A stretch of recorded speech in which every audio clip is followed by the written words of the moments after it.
দর্শক, ঢাকার শিশু সহিংসতা দমন ট্রাইব্যুনালে চলছে রামিসা হত্যাকাণ্ডের বিচার কাজ। সেখানে আছেন স্টাফ করেসপন্ডেন্ট শেখ ফরিদ। বিচার কাজের সবশেষ খবর জানাতে যুক্ত হচ্ছেন তিনি। ফরিদ, আমাদেরকে জানাবেন আজকের মতো শুনানি শুরু হয়েছে কিনা, আজ কোন পক্ষ শুনানি করছে এবং সেই সাথে আইনজীবীরা আদালতে কি বলছেন?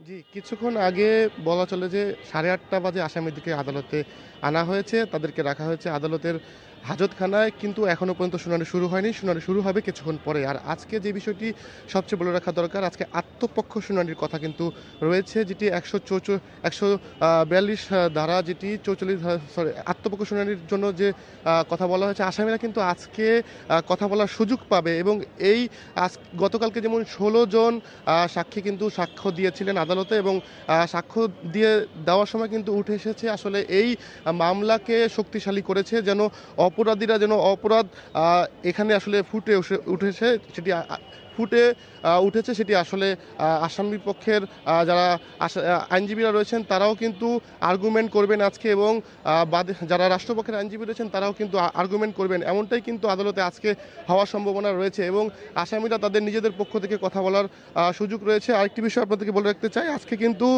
কিছুক্ষণ আগে আসামিদেরকে হাজতখানায় আনা হয়েছে এবং তাদেরকে কিছুক্ষণ পরেই তোলা হবে আদালতে। সেই প্রস্তুতি কিন্তু নেওয়া হয়েছে ইতিমধ্যে এবং গতকালকে 16 জন সাক্ষী কিন্তু সাক্ষ্য দিয়েছে, তার 16 জন সাক্ষী দিয়েছে এবং সেই প্রস্তুতি কিন্তু আদালতে চলছে এখন পর্যন্ত এবং আপনারা দেখতে পাচ্ছেন যে পুলিশ কিন্তু সেই প্রস্তুতি নিচ্ছে, আসামিদেরকে আদালতে তোলা হবে। এই ছিল আত্মপক্ষ শুনানির ব্যাপারে, কিন্তু কিছুক্ষণ পরে শুনানি শুরু হবে আদালত অঙ্গন থেকে। জানছিলাম রামিসা হত্যার বিচারের সবশেষ অবস্থা।